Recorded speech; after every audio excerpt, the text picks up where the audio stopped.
안녕하십니까. 수도권 투데이 유석현입니다. 오늘 아침 기온이 영하 10도까지 떨어졌습니다. 갑작스러운 한파로 큰 어려움을 겪고 있는 곳이 있는데요. 바로 지방 아동센터들입니다.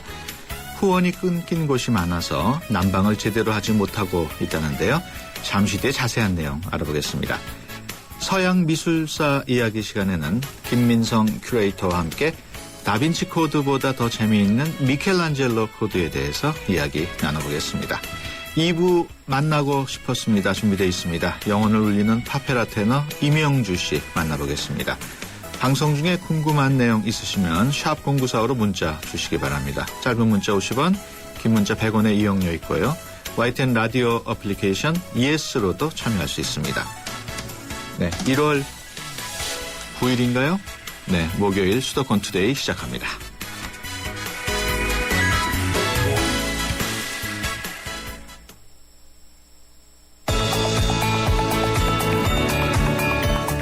여러분은 지금 대한민국 유일의 수도권 전문 프로그램 YTN 수도권 투데이를 듣고 계십니다.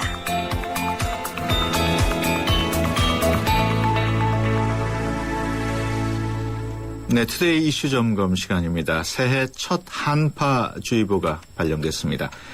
갑작스럽게 추워진 날씨 속에 지역 아동센터는 난방하기 어려울 정도로 상황이 열악하다고 하는데요.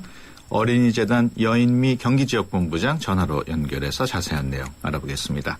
안녕하십니까? 네, 안녕하세요. 네, 현재 전국에 있는 지역 아동센터 얼마나 됩니까?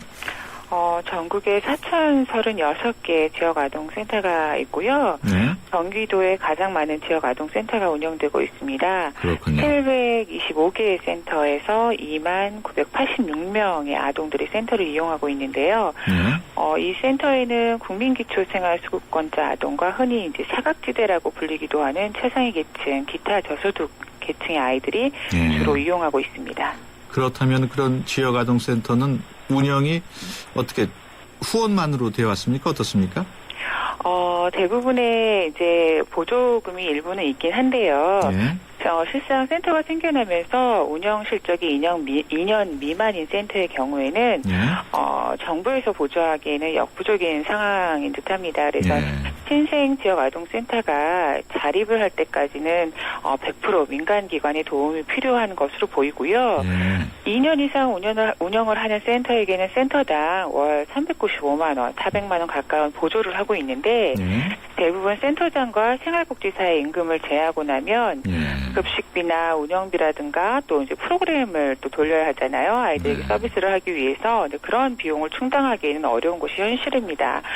도에서도 올해 운영비 인상안을 산정을 했으나 올해도 3% 정도밖에 인상이 어렵다라고 하더라고요. 네. 그래서 물가 인상 상승률을 감안을 한다면 현상 유지에도 못 미치는 결과라고 볼 수 있습니다. 그동안 후원은 어땠습니까? 운영에 지장이 없을 정도로 후원이 되어 왔습니까? 지금 현재 작년 상반기 기준으로 보면 725개 센터가 정부라든가 공공 부분의 이제 보조를 민간 부분의 보조라도 받은 곳이 한 610여 곳 정도 되고요. 네. 전혀 지원이 어려웠던 곳이 한 110여 곳 정도가 되는 걸로 파악이 되고 있습니다. 예. 그 후원금이 가장 많이 사용된 부분은 어떤 부분인가요? 주로 후원금은 이제 계절 난방비라고 할 수 있겠죠. 네. 여름에 냉방비를 포함해서 그리고 이제 개보수 사업이 좀 필요하고요. 아이들의 문화체험 활동 등의 이제 프로그램비 지원들이 주를 이뤘고요. 네. 그다음에는 이제 학습 용품이라든가 도서 등 물품 지원이 또 있었습니다. 네. 이 밖에도 특별한 재능을 가지신 분들이 재능 기부도 함께하면서 아이들의 학습 지원을 보조해 주셨습니다. 네. 연말 연시 기간 동안에 그 어려운 이웃을 돕기 위한 행사들이 줄을 계속 이었는데 지역 아동센터에도 후원이 계속 이어지지 않고 있습니까? 많은 후원들이 있었는데요. 네. 지역 아동센터의 경우에도 필요에 의해서 맞춰주시는 후원보다는 네. 일괄적으로 이제 정해진 물품으로 후원이 되는 경우가 많아서 예. 공복되기도 하고, 경기도의 경우에는 이제 도시 지역과 농촌 지역의 격차가 좀 심해서 네. 민간 기업이 많지 않은 지역에는 도움의 손길이 매우 부족하곤 했습니다. 그렇군요. 가장 부족한 상황이 예를 들어서 지금 같은 때는 난방비로 볼 수 있습니까? 아무래도 또 오늘같이 이렇게 한파주의보가 있을 때는 네. 난방비가 가장 긴급하고요. 여름방학보다도 이제 겨울방학이 아이들의 어떤 환경이라든가 이런 부분이 자유롭지 않다 보니까 실내 생활이 많잖아요. 네. 그래서 그런 부분이 가장 크고요. 또 실내에서 이루어질 수 있는 각종 프로그램 지원이 제일 부족한 때가 겨울 시즌이라고 하시더라고요. 네. 그래서 지금은 이제 프로그램비 지원과 난방비 지원이 가장 필요하다고 볼 수 있습니다. 대책은 어떻게 마련하고 계신가요? 지금 경기도와 함께 지역 아동센터를 좀 지원하기 위해서 저희가 후원자분들을 좀 찾아다니고 있습니다. 네. 이번에 상공회의소나 중소기업 CU연합회 등을 방문해 오고 있고요. 그 밖에도 지역 내 많은 기업들에게 지역 아동센터를 돕기 위한 제안을 경기도와 함께 계획하고 있습니다. 네. 반응은 긍정적인가요? 어떻어요? 아무래도 이제 기부나 봉사 경험이 있으신 분들이 넉넉하지는 않지만 미약하게나마라도 동참을 해주시려고 노력을 해주십니다. 네. 몇 번 이제 제안 미팅을 통해서 뵌 분들도 사업의 취지에 대해서는 모두 공감해주시고 계시고요. 네. 회원분들이나 이렇게 개인분들도 긍정적으로 함께 논의해주시겠다고 하셨습니다. 네. 얼핏 생각하기에는 정부나 지방단체에서 난방비 정도는 당연히 보조를 해야 되지 않나 생각이 되는데 그게 어려운 모양이죠?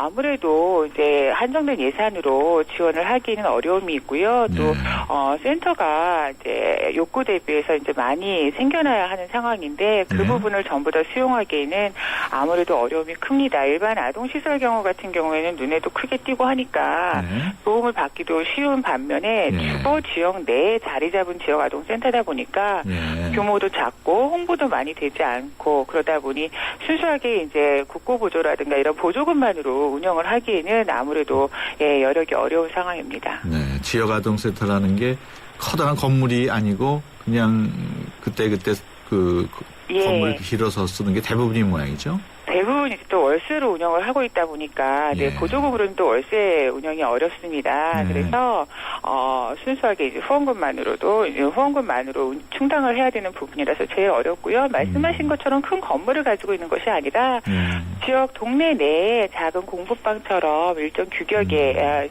이제 그 요건을 갖추면 지역 아동센터가 될 수 있는데 과거에 이제 흔히 아시는 공부방보다 조금 업그레이드된 수준이라고 보시면 될 것 같습니다. 경제적으로 어려운 가정의 아이들이 또 대부분이고요. 대부분이 그렇습니다. 참여하고 있는 서비스를 받고 있는 아이들이 수급권자 가정의 아이들이 한 20% 정도 되고요. 흔히 이제 이야기하고 있는 사각지대라고 해서 복지사각, 의료사각, 문화사각지대에 있는 아이들이 주로 이용을 하고 있습니다. 네. 지금 방송을 듣고 계신 청취자 여러분들께서 나도 좀 후원을 하고 싶다는 분들이 있을 텐데 어떻게 후원하면 됩니까? 저희 어린이재단 경기지역본부로 문의하시면 되고요. 경기도에 있는 지역 아동센터를 이제 후원을 하실 수도 있고, 또 지역 아동센터 내에 아이들의 경우에 복합적인 양육환경 문제를 지닌 아이들이 있어요. 그래서 대상 아동별 상담이나 사례관리라든가 지속적인 후원 연계를 통해서 생계라든가 학습 지원이 또 필요한 아이들이 있어서 그런 아이들을 돕고자 하시는 분들은 저희 재단을 통해 후원을 하실 수 있으십니다. 언제든지 전화 주시기 바랍니다. 그럼 연락처라도 가르쳐 주셔야죠? 네, 연락처는요. 031-234-2352번입니다. 031이면 경기도네요? 네, 경기지역본부 수원에 있습니다. 031에 234-2352번입니다. 2352. 네. 234-2352. 네. 예. 청취자 여러분들께서 가능하면은 어려운 경제사정에 있는 지역아동센터를 위해서 많은 후원 부탁드리겠습니다. 지금까지 어린이재단 여인미 경기지역본부장이었습니다. 오늘 말씀 고맙습니다. 고맙습니다.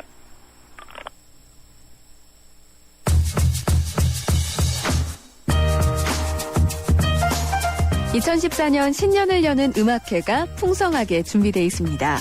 2009년 17살 어린 나이에 세계적 권위의 민횡 ARD 콩쿠르에서 역대 최연소로 우승하며 유럽 무대를 사로잡은 바이올리니스트 박혜윤. 클래식 유망주를 선정해 1년 동안 무대에 설 수 있도록 지원하는 금호 아시아나 문화재단의 상주 음악가로 선정된 그녀가 12년 만에 고국 무대에 섭니다. 이 자리에서는 사랑을 주제로 슈만과 프랑크, 리하르트 슈트라우스, 사라사테의 곡이 연주됩니다. 또 정명훈이 지휘하는 서울시향은 2014년 첫 무대에서 리하르트 슈트라우스의 탄생 150주년을 기념해 그의 대표 교향시 영웅의 생애를 들려주는데요. 슈트라우스의 교향시 중 마지막 작품으로 인생의 역경을 극복하며 성취를 향해 나아가는 위대한 예술가의 추상을 그렸습니다. 세 번째로는요. 추리소설의 여왕인 영국 작가 아가사 크리스티. 그녀가 실제로 11일간 사라졌던 사건을 실존 인물들과 가상의 사건을 연결시켜 재구성한 미스터리 스릴러 아가사입니다.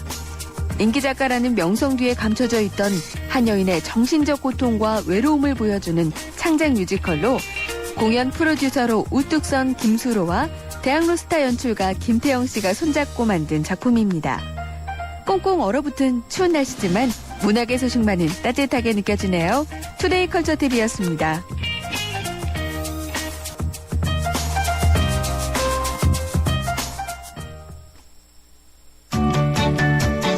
수도권 투데이. 네, 명화와 관련된 사람들의 이야기, 또 명화 속에 숨겨진 뒷이야기를 들어보는 서양미술사 이야기 시간입니다. 지난 2003년이죠. 미국의 소설가 댄 브라운이 쓴 다빈치 코드가 전 세계적으로 인기를 끌었습니다. 레오나르도 다빈치의 작품들도 다시금 주목을 받았었는데요.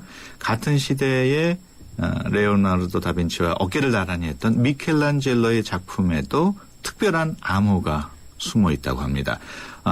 미켈란젤로 코드, 무슨 내용인지 김민성 큐레이터와 함께 자세히 알아보겠습니다. 안녕하십니까? 네, 안녕하세요. 네, 다빈치 코드는 워낙 많이 들어서 유명하지만 미켈란젤로 코드는 약간 생소한데 어떻어요?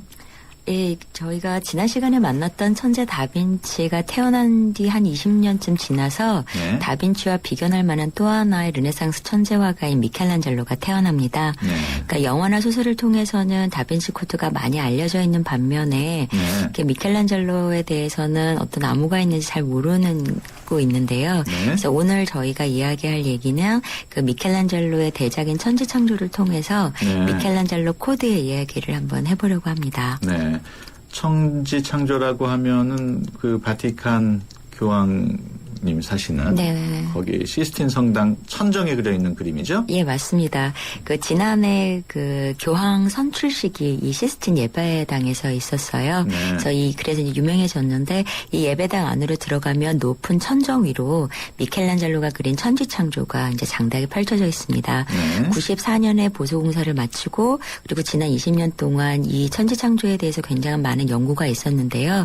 그 가운데에서 또 나왔다고 할 수 있는 것이 바로 미켈란젤로 코드라는 것이 있습니다. 네. 사실 미켈란젤로가 뭐 하는 사람이냐고 질문을 받으면 네네네. 화가보다는 조각가죠? 예, 사실은 미켈란젤로 스스로가 네. 자기는 조각가라고 이제 얘기를 많이 하고 화가라는 얘기는 잘 안 하고요. 네. 조각가라고 대답을 했는데 이유는 메디치가의 고대 조각들을 어린 시절부터 연구를 하면서 네. 인체나 해부학에 대해서 관심이 굉장히 많았었고요. 네. 그 관심이 결국 이제 미켈란젤로를 조각가로 이끌게 되죠. 네. 그러던 중 이제 그 르네상스 최대의 그 미술 후원인이면서 또 미켈란젤로를 같이 후원했었던 메디치 가문이 실격하게 되고 네. 그래서 많은 피렌체에 있었던 작가들이 로마로 이주를 하게 됩니다. 이때 미켈란젤로도 같이 로마로 들어오게 되고요. 근데 이곳에서 이제 미켈란젤로가 조각가로서의 삶에 대해서 심각한 견제를 받는 일이 벌어지게 됩니다. 네. 조각가가 견제를 받는다면은 미켈란젤로가 좋아했던 조각을 하지 못하게 됐다는 말인가요? 예, 이제 힘들게 조각을 하게 되는 상황이 벌어지는데요. 네. 미켈란젤로가 로마에 왔던 시기는 가장 강력하고 또 가장 그 전투적이었던 교황인 율리시스 2세가 네. 이제 집권을 하고 있었던 시기였습니다. 네. 그래서 교황청이 다시 로마로 돌아오게 되고 그러면서 세력을 강화시키기 위한 많은 노력을 해야 했던 시기였는데요. 네. 이 때문에 율리시스 2세는 많은 작가들에게 교회의 권위를 드러낼 수 있는 작품 제작을 주문을 합니다. 네. 미켈란젤로도 당연히 율리시스 2세로 미켈란젤로로부터 그런 주문을 받게 되는데요. 네. 근데 이때 명령받은 것이 조각이 아니라 벽화, 바로 천지창조라는 시스틴 천장화입니다. 예. 당시에 뭐 유명한 화가 또 벽화를 잘 그릴 수 있는 화가들이 많았을 텐데 네. 굳이 조각가임을 주장하는 미켈란젤로에게 천지창조를 주문했다는 게 좀 이상하네요. 네, 말씀처럼 당시 이제 라파엘로라고 하는 그 벽화를 굉장히 잘 그리는 신동이 있었음에도 불구하고 네. 율리시스 2세는 굳이 미켈란젤로에게 천지창조를 주문하게 되는데요. 네. 사실 이 뜬금없는 주문의 내막을 보면 당시에 그 굉장히 유명한 건축가였던 브라멘테가 네. 그 미켈란젤로를 골탕 먹이기 위한 그 관계 중에 하나였다고 합니다. 네. 그 당시에 성 베드로 성당을 건축하면서 그야말로 잘 나갔던 브라멘테가 그 율리시스 2세하고 막역한 사이로 보였던 미켈란젤로를 많이 질투했었다고 해요. 네. 그래서 이제 그 조각가인 미켈란젤로는 벽화는 잘 못할 것이다라는 확신으로 교황에게 미켈란젤로를 열심히 추천을 한 거죠. 예. 결국 미켈란젤로는 천지창조를 하기로 결정을 하고요. 네.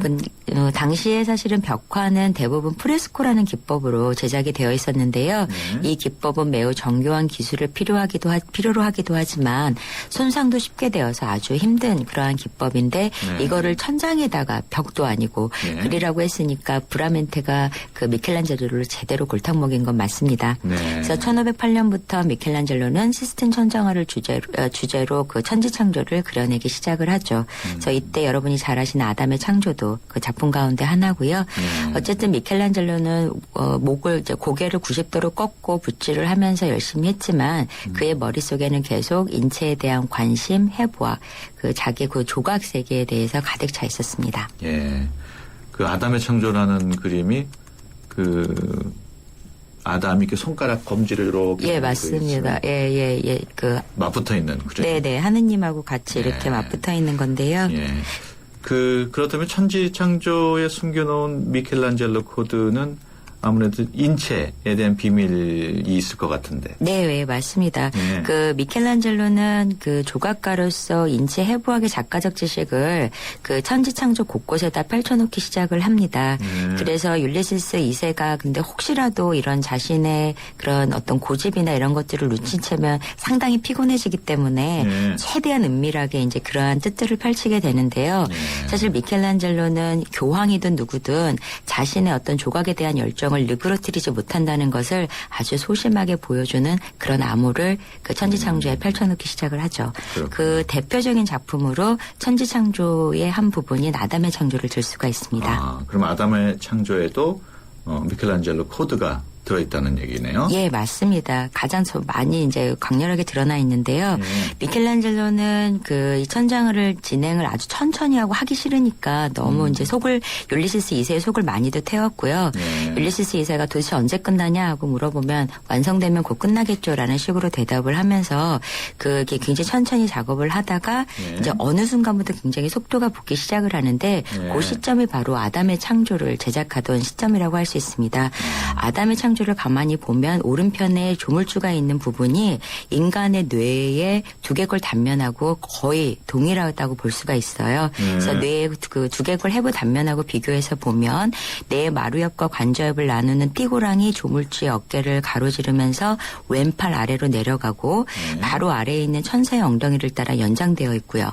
네. 또 그에 이어지는 하단의 녹색 스카프는 척추 동맥을 이렇게 형상화한 것으로 보입니다. 네. 화면 하단으로 또 내려가 보면 천사의 다리와 발의 흐름은 뇌 화수체로 보이고요. 이러한 그 조물주의 영역은 그 들어있는 그 부분은 상당히 인간의 두개골하고 똑같다고 볼 수가 있습니다. 예, 지금 말씀을 듣고 보니까 아담의 창조를 한번 이렇게 인터넷 같은 데서 찾아가지고 네, 찾아보셔서. 한번 네. 이렇게 요 내용하고 한번 비교해 봐야겠네요. 네. 그 아담의 창조 외에 다른 작품에서도 미켈란젤로 코드를 찾을 수 있을까요? 그 천지창조 안에는 아담의 창조 이외에 또 많은 그런 33개의 이미지들이 이야기들이 펼쳐져 있는데요. 네. 그 가운데 보면은 뭐 인간의 폐나 관이나 또 혈관 모양을 따서 네. 은밀하게 그려놓은 그림들도 굉장히 많고요. 이러한 인체 기관이 갖는 기능과 또 천지창조의 스토리를 이렇게 짜맞춰 있는 것이 아주 주목할 만하다고 볼 수 있습니다. 그리고 천장 양편에 있는 예언자라든가 이렇게 성인들의 어떠한 모습 모습들도 인체의 그 골격 구조 또 팔다리의 관절 이런 거와 똑같이 표현이 되어 있죠. 네. 그래서 어쨌든 이런 식으로 열심히 이제 그 조각에 대한 그런 욕망을 그 벽화에 펼쳐놓으면서 이게 딱 마무리가 되니까 미켈란젤로가 한 말이 있습니다. 네. 이놈의 지겨운 그림을 마쳤으니 이제 조각을 전념할 수 있겠다라고 네. 할 정도로. 근데 이 조각을 벽화를 맞추고 다시 조각 작품을 하면서도 네. 미켈란젤로에게는 이 조각 작품 한 작품에 이러한 벽화와 같은 그런 인체에 관심 있는 한 부분으로서 암호를 하나 표현해 놓은 게 있는데요. 그 작품이 바로 모세라는 조각 작품입니다. 모세라는 조각 작품 사진으로 본 적이 있는데 머리에 이렇게 뿔 같은 게 있는. 예, 거기에도 굉장하게. 미켈란젤로 코드가 들어있군요. 네, 사실은 그 모세는 율리시스 2세를 그 형상화한 그러한 그 작품으로 율리시스 묘비 앞에 세워져 있는데요. 네. 율리시스가 그 미켈란젤로를 불러서 자신의 묘 앞에 세울 그런 조각 작품을 주문을 하게 됩니다. 근데 사실 이 평생을 치고받고 지냈던 이 그 삼촌뻘 되는 율리시스한테 자신의 애정을 표현할 수 있는 한 부분으로서 그러한 인체의 한 부분에 이런 뿔 두 개를 달려서 붙여놓은 그러한 그 작품이 바로 모세인데요. 일각에서는 그 미켈란젤로가 해부학에 대한 이해도가 떨어져서 또는 잘못 해석을 해서 이런 작품을 했다고 하지만 사실은 이 부분은 그 율리시스 2세에 대한 미켈란젤로의 남다른 애정이 담겨 있는 그런 아주 가슴 따뜻한 그러한 암호라고 볼 수 있겠습니다. 그렇군요. 지금까지 김민성 큐레이터와 함께했습니다. 다음 주에도 재미있는 얘기 기대하고요. 오늘 말씀 고맙습니다. 네, 감사합니다. 시크릿 노트가 지켜온 비밀스러운 즐거움. 이제 폰에서도 이 즐거움을 이어간다. 지문으로 나만의 비밀을 지켜주는 베가 시크릿 노트. 그리고 또 하나의 시크릿. 베가 시크릿 업. 지켜준다. 고로 존재한다. 베가. 현대자동차 오너들의 휘파람 소리가 커진다. 난 주유, 난 쇼핑, 난 보험, 난 커피. 난 자동차 바꿔야겠다. 블루 멤버스 포인트로 원하는 대로 시작합니다. 자동차에서 라이프까지 블루 멤버스. 자세한 내용은 홈페이지 참조. 네, 수도권 투데이 1부 여기서 마치고요. 잠시 뒤 2부에서 뵙겠습니다. 2014 YTN 연중기획 함께하는 미래 창조 대한민국 2014년을 새롭게 준비하는 시민들의 한 해 소망입니다. 새벽에 나와 잠 못 자고 이렇게 나와서 하는데 안전하게 하루하루 또 잘 보내고 건강이 제일이죠 뭐든지. 언제든지 대화가 제일 중요해요. 첫째 대화. 이렇게 하면은 우리나라 대한민국이 쭉쭉 뻗어내 미래가 밝아오죠. 젊은이들 힘을 내고 살으라고 우리는 앞으로 희망을 가지고 열심히 한번 살아봅시다. 열심히 일하면 좋은 미래가 있지 않겠습니까? 함께하는 미래 창조 대한민국 얻어 나가자. 화이팅! 2014 YTN 연중기획 함께하는 미래 창조 대한민국 YTN 라디오와 함께합니다.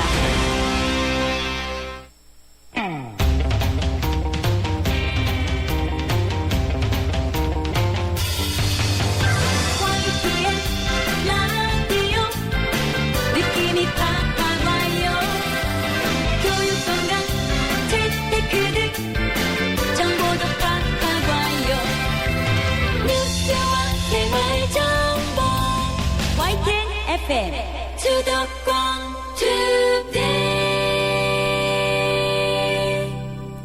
네, 수도권 투데이 2부 시작합니다. 오늘 만나고 싶었습니다. 시간에는 최근 새로운 앨범을 낸 파페라 테너 이명주 씨 만나보겠습니다.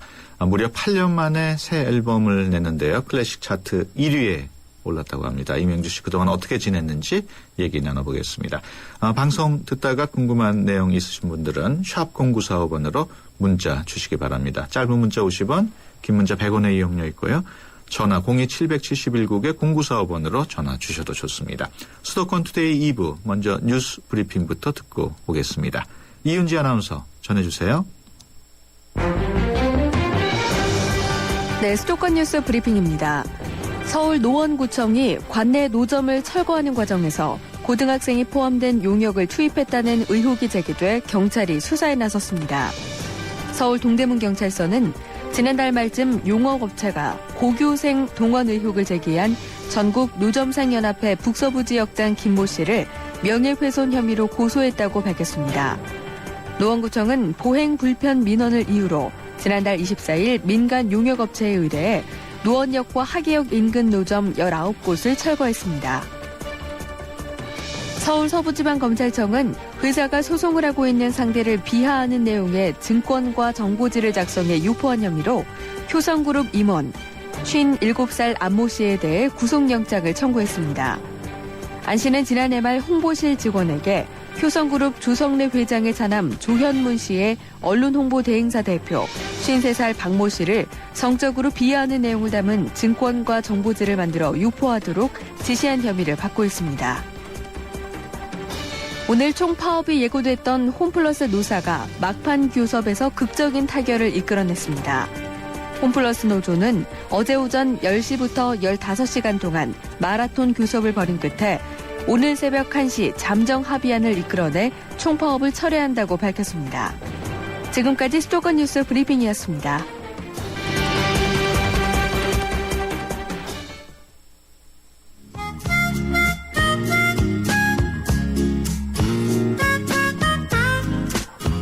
네, 만나고 싶었습니다. 시간입니다. 국가적인 행사에서 애국가를 부르는 자리에 빠지지 않는 목소리가 있죠. 바로 파페라 테너 이명주 씨인데요. 무려 8년 만에 정규 앨범을 발표했다고 합니다. 오랜만에 앨범을 발표한 이명주 씨 오늘 스튜디오에서 만나보겠습니다. 안녕하십니까? 예, 안녕하세요. 반갑습니다. 네, 반갑습니다. 요즘 새 앨범 내고 많이 바쁘시겠네요? 네, 지난달에 이제 정규 5집 앨범이 무려 8년 만에 나왔는데요. 예. 그러다 보니까 해가 바뀌었음에도 불구하고 불과 지난달이잖아요. 그래서 예. 저한테는 계속 연말연시 특히나 항상 바빴지만 예. 올해는 특히나 더욱 이렇게 체감하는 것이 더 바빴던 것 같습니다. 그렇군요. 벌써 데뷔한 지가 16년이나 됐다고 들었어요. 네네. 1998년에 네. 데뷔하셨다는데 그때가 몇 살이었습니까? 12살입니다. 그러면 현재 나이가 딱 나오네요. 아, 네, 그러네요. 그럼 내일 모레가 이제 곧 30이 되는 네, 네. 어때요? 30을 눈앞에 둔 기분이 어떻습니까? 좀 미묘한 것 같습니다. 왜 여자 나이 30이라는 그런 얘기가 있는 것처럼 남자 나이 30도 좀 다른 것 같습니다. 네. 예. 그렇군요. 11년 전인가요? 그 17살 때에 미국 뉴욕 카네기홀 무대에 쓴 것으로 알고 있는데 당시 최연소 단독 공연이었다고 하는데 맞습니까? 네, 남성 성악가 중에서 최연소 네. 단독 데뷔 독창회였고요. 네.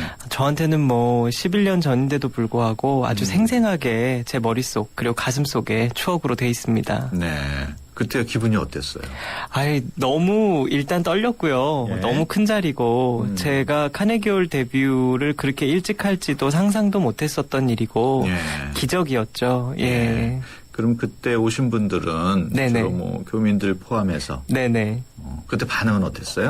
그때 주로 근데 그때 당시만 하더라도 제가 애국가 소년 그 해가 바로 고 노무현 대통령 취임식에서 이제 제가 역대 최연소로 애국가 독창을 했었을 고 년도인데 그렇군요. 그래서 교민분들이 많이 그때 당시만 하더라도 저를 모르셨어요. 그래서 오히려 현지 음악계에서 더 이슈가 됐고 현지 언론에서 더 많은 스포트라이트를 받았기 때문에 현지 음악 관계자라든지 뉴욕 시민들이 조금 더 많았습니다. 네. 네네. 그랬군요. 그때 무슨 노래를 불렀는지도 기억이 나세요? 당연히 기억이 다 나고요. 첫 곡으로 줄리오 카치니의 아베 마리아. 지금도 제가 즐겨 부르는 레파토리인데 그 노래를 불렀었던 걸로 기억을 합니다. 예. 이번에 8년 만에 정규 앨범을 냈는데. 네, 5번째 정규 5집입니다. 어떻게 네네. 8년 동안 앨범을 안 내고 뭐 하셨어요? 사실 근데 제가 비정규 앨범, 크리스마스 캐롤 앨범이라든지 정통 클래식 앨범이라든지 여러 가지 앨범은 스페셜 앨범 같은 건 많이 냈었습니다. 근데 정규가 늦어졌던 이유는 아무래도 그 심리적인 압박감이 좀 있었던 것 같아요. 정규 앨범이 주는 그 압박감은 뮤지션들한테 있어서는 아마 다들 아실 겁니다. 그랬군요. 부담감이 적지 않았던 것 같아요. 네, 맞습니다. 네. 그 발매가 되자마자 네네. 음반 차트 1위를 기록했다는데. 그리고 좀 외람되지만 제 입으로 좀 자랑 같아서 말씀드리기 좀 그렇지만 어쨌든 사실이니까 네. 제가 그동안 앨범을 내면 클래식 앨범 주간 판매 차트에서는 항상 1위를 했었습니다. 네. 근데 이번에도 1위를 하겠지 하는 일말의 기대를 갖고 있었는데 이번에는 더욱 특별하게도 네. 가요, 팝, 클래식 전장르 종합 차트에서 예. 실시간, 일간, 주간 다 1위를 했습니다. 그렇군요. 쟁쟁한 아이돌 그룹들을 제치고 예. 그래서 더욱 뜻깊은 것 같습니다. 그만큼 팬들이 층이 넓고 깊다고 봐야 되나요? 어떻게 해야 돼요? 그런 것 같습니다. 감사합니다. 네. 그 팬 레터라든가 또는 팬들의 네. 반응을 보면은 네네. 나를 좋아하는 층이 대충 어떻게 되는구나를 감을 잡을 수 있어요? 명확합니다. 30, 40대 여성분들이 주를 이룹니다. 그렇습니까? 네네네. 우리 와이프는 50대인데도 감사합니다. 50대 분들도 많으세요. 네. 그렇군요. 이 8년 만에 나온 앨범. 네네네. 아무래도 그동안에 다른 비정규 앨범은 냈다고 했지만. 네네네. 그만큼 부담이 됐기 때문에 늦었다고 봐야 되나요? 예, 맞습니다. 어느 정도로 부담이 됐어요? 제가 8년 전에 인지도와 활동 모습이 8년 이후에 지금 이명주가 갖고 있는 브랜드 가치와 또 활동하는 그 반경 이런 것들이 훨씬 넓어지고 다양해지지 않았습니까? 그렇기 때문에 이명주라는 브랜드 네임에 거는 기대가 제가 느껴질 정도로 좀 컸어요. 그래서 계속 주저주저 했었던 것 같습니다. 약간은. 네, 그렇군요. 이번에 그 앨범뿐만 아니고 네네. 그 누적 판매량이 네네. 100만 장을 달성했다고 그러네요. 네, 제가 여태까지 14장의 독집 앨범, 15장 앨범을 냈는데 다 도합해서 이제 15년 동안의 판매량이 100만 장을 통산 판매고가 돌파를 했습니다. 그래서 이 기록은 소프라노 조수미 선배님 이후 한국 클래식계에선 두 번째고 파페라 크로스오버에서는 처음 있는 일입니다. 그렇군요. 네. 이번에 발표된 새 앨범 제목이 파이널리라고 돼 있는데 네네네. 무슨 뜻이 있습니까? 그게 파이널, 최종적인 그 뜻이 아니고요. 마침내, 드디어 이런 뜻을 담고 있습니다. 그래서 드디어 파페라 테너 이명주가 정규 앨범을 들고 돌아왔다. 여러분들 곁으로 이런 의미입니다. 그렇군요. 말씀하시는 도중에 우리 청취자분께서 문자 주신 게 있는데 3648번. 네네. 이번 앨범의 클래식 곡은 프라시티 심포니에타에서 한국의 리메이크 곡은 베를린 심포니 오케스트라에서 녹음을 하셨던데 의도적인 배분이었는지 궁금합니다. 앨범 감동이에요. 감사합니다. 되게 좋은 질문 해주셨는데 마치 문화부 기자님처럼 질문을 해주셨는데 프라에서 이제 프라시티 심포니에타랑 그 바로크 곡 세 곡을 녹음했습니다. 비발디 눌라이문도 박스인 체라 그리고 핸델의 끼오 마이 비포사 옴브라 마이프. 그 비발디 핸델의 곡은 다 바로크 시대의 곡들이지 않습니까? 그래서 프라하가 베를린보다는 더 바로크 곡들을 잘 연주합니다. 그래서 제가 의도적으로 정말 말씀대로 그렇게 한 거고 그렇군요. 베를린 심포니는 지금 K-팝, 한국의 대중가요를 연주한 게 처음이라고 합니다. 레코딩한 게. 그래서 그만큼 베를린 심포니는 영화 음악에서도 또 베를린 피라고는 다르게 베를린 심포니는 굉장히 그 대중적인 그런 영화 음악 이런 걸 오랜 세월 전부터 OST를 녹음해왔기 때문에 맡긴 겁니다. 그 새 앨범 아직 모르시는 분들도 계실 텐데. 네네. 좀 클래식 팬들한테 소개를 좀 해주시죠. 어떻게 채워졌는지. 이번 새 앨범은요, 정말 종합 선물 세트 같은 정규 앨범처럼 정말 그 명칭에 걸맞게 다양한 시대와 세대를 아우르는 정말 파페라만의 매력을 한껏 느낄 수 있게 준비를 해봤고요.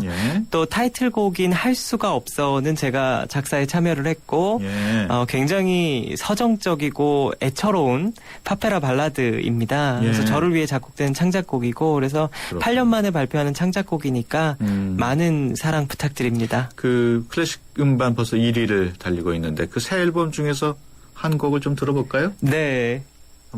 소개를 한번 해주시죠. 네, 방금 전에 이제 설명해드린 이번 정규 5집의 타이틀곡 할 수가 없어라는 곡입니다. 그래서 이 곡은 제가 작사에 참여하기도 했고 굉장히 멜로디가 감미로워요. 한번 들어보겠습니다. 네네.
한마디 할 수가 없어 할 수 없어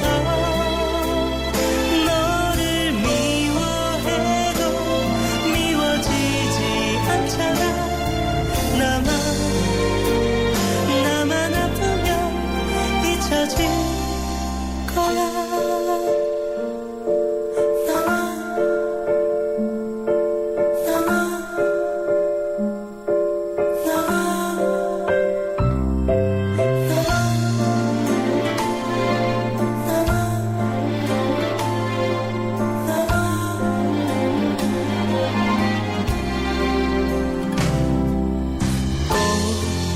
담은 내 입술은 너를 부르고 있지만 니는 속에 비친 내 모습은 숨길 수가 없잖아 안녕 그 차가운 한마디 할 수가 없어 할 수가 없어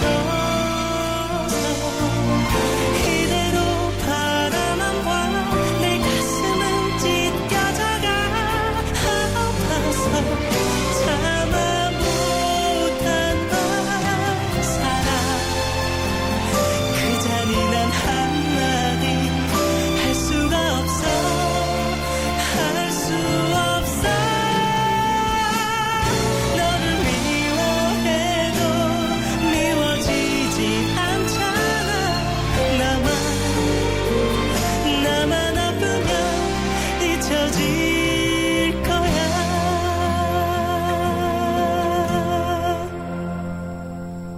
그대 가슴 시린 그 이름 뒤돌아보면 달 듯한데 따스한 햇살처럼 눈부셨던 사랑 영원히 날 비출 테죠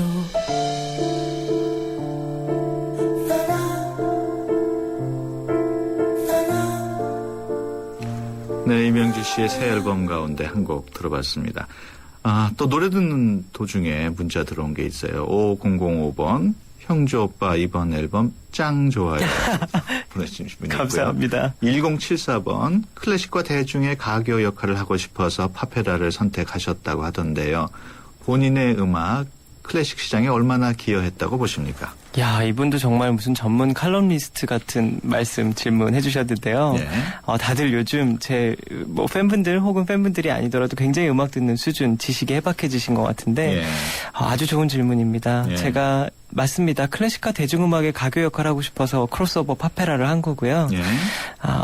지금 제가 작년에 총 통산 음반 판매고가 100만 장을 돌파했다는 것이 어느 정도의 성공을 의미하는 것 같고요. 예. 퍼센트테이지로 봤을 때 현재 클래식 음반 시장 국내에서 제 음반 판매 지수가 그동안 퍼센트테이지가 100%라고 친다면 네. 가장 많이 점유율을 보유했을 때가 제 기억으로는 28%로 기억을 하고 있었습니다. 예. 근데 지금은 아마 10%대 초반 정도 되는 걸로 알고 있는데 이런 네. 수치 그래프를 떠나서 그냥 제가 봤을 때는 어느 정도 성공을 했다고 생각합니다. 감히 네. 제가 얘기하기에는. 예, 그렇죠. 이명주 씨도 다른 클래식 테너나 소프라노나 다른 성악가의 음악을 많이 듣습니까? 네, 너무 많이 듣죠. 누구를 네네. 제일 좋아하세요? 저는 데뷔 전이나 지금이나 이후나 마리아 칼라스를 가장 네. 존경하고요. 저의 멘토입니다. 예. 그리고 조수미 선배님도 원체 제가 존경하는 분이고 예. 그 두 소프라노는 참 자주 듣죠. 요즘도. 네. 예. 마리아 칼라스님이 세상을 떠났기 때문에 네. 어떻게 멘토 역할을 하나요? 마리아 칼라스 때문에 제가 많은 인터뷰에서 말씀을 드렸었는데요. 예. 마리아 칼라스 때문에 정통 성악을 시작하게 됐습니다. 예. 예, 그 정도로 저희 이모께서 저한테 이제 생일 선물로 우연하게 초등학교 때 마리아 칼라스 베스트 앨범 예. 라디비나라는 앨범을 주셨는데 그게 이제 제 인생의 큰 터닝 포인트 전환점이 됐죠. 그렇군요. 예, 그게 아니라면 성악을 안 했을 겁니다. 예. 마리아 칼라스 목소리가 사실 그렇게 네. 맑고 청아한 목소리는 아니잖아요. 아니죠. 예. 근데 어떻게 그렇게 좋아하게 됐어요? 그녀의 그 무대에서의 애티튜드, 그 연기력, 예. 카리스마 그런 게 어린 나이인 제가 봐도 굉장했던 것 같아요. 그 흡입력 그리고 그 1번 트랙 오프닝 트랙이 까스타 디바였거든요. 예. 그래서 그 벨리니 오페라 노르마에 나오는 그게 또 마리아 칼라스의 대표곡이지 않습니까? 예. 그러니까 그 음악성, 아티큘레이션이 어린 제가 들어도 소름 끼쳤던 것 같아요. 예, 그렇구나. 그 빅토리아 로스 앙헬레스처럼 네네네네네. 목소리가 아주 청아하고 맑은 소프라노는 어때요? 아유 너무 좋아하죠. 네. 그분도 세상을 떠났습니다만은. 아, 그쵸. 얼마 전에 떠나셨죠. 예, 거의 예. 국보급 소프라노셨는데. 네. 지금 보면은 또 여러 가지 문자가 들어오고 있어요. 예, 예. 1397번 이명주님의 주변의 이웃들을 돌봐주시니 감사드립니다. 네. 이명주님 같은 분이 계셔서 세상은 살만하다고 생각합니다. 열심히 응원합니다. 아, 감사합니다. 네, 이렇게 르몽드 디플로마티크 편집장 임상훈 씨 문자로 보내주셨네요. 아, 감사합니다. 지금 말씀하신 것처럼 네. 그 공연 수익금을 사회에 많이 기부하고 계신 걸로 알고 있습니다. 나눔에 대해서도 어떻게 이렇게 관심을 갖게 됐어요? 아, 나눔에 대해서 관심을 갖게 된 거는요, 어렸을 때부터 저희 할아버지나 혹은 저희 그 부모님께서 나누는 거에 대해서 늘상 말씀을 해주셨어요. 그러니까 제가 어렸을 때 데뷔를 했고, 또 과분한 이유 없는 사랑을 받았잖아요. 그러니까 사회는 순환의 법칙으로 돌아간다는 게 항상 머릿속에 있었기 때문에 언젠가는 대가 없는 사랑을 되돌려 드려야 이게 이치에 맞는 거라는 생각이 들더라고요. 그래서 지금까지도 부족하나마 재능 기부라든지 물질적인 기부라든지 두루두루 열심히 하고 있고요. 또 이렇게 지금 르몽드 디플로마티크 편집장 임상훈님께서 말씀해 주신 것처럼 너무 감사하게도 저 말고도 이렇게 기부하시는 분들이 참 많습니다. 근데 이렇게 저를 대표적으로 꼽아주셔서 너무 부끄러울 따름이 쑥스럽고요. 앞으로 더더욱 열심히 할 거고 이런 기부가 제 음악을 하는 데 있어서 음악성을 키워주는 데 있어서 아주 많은 도움을 줍니다. 예. 그 16년 동안 활동하면서 뭐 짧지 않은 기간인데 슬럼프 없었어요? 당연히 있었죠. 없다고 그러면 거짓말이겠죠. 언제였습니까? 아, 슬럼프는 2009년쯤에 한번 왔었던 것 같습니다. 그때 몸이 좀 안 좋았는데요. 몸이 안 좋으니까 약간 이 정신력도 약해지는 것 같았어요. 그래서 그때 그리고 또 제가 사랑했던 교류를 많이 나눴던 분들이 다 돌아가신 해기 때문에 그때가 좀 슬럼프 아닌 슬럼프였어요. 어떻게 극복했어요? 음악이죠, 아무래도. 네, 음악가니까요. 운동은 전혀 안 하십니까? 아, 제가 지금 그래서 요새 새해 인사가, 이명 씨 많이 살이 붙으셨어요. 이 말을 많이 들었는데, 그 정도로 좀, 운동을 많이 못하고 있습니다. 근데 반성하고 있고요. 예전의 비주얼로 돌아가려고 노력 중입니다. 말씀 도중에 5450번 또 질문 주셨는데, 이명주님은 약간 신비주의 느낌이 있는데, SNS 같은 거 안 하시나요? 아, 합니다. 저, 지난달인가요? 지지난달, 2달 전쯤에, 그, 트위터라는 SNS를 시작하게 됐어요. 그래서, 제 아이디 얘기해도 되나요? 네, 그럼요. 숫자 1986. 1986. LHJ. 제 이름의 약자거든요. 이 아이디 치시면 제가 많은 분들 마팔해 드릴게요. 카카오톡도 하십니까? 네, 하고 있습니다. 주로 어떤 분이랑 하게 돼요?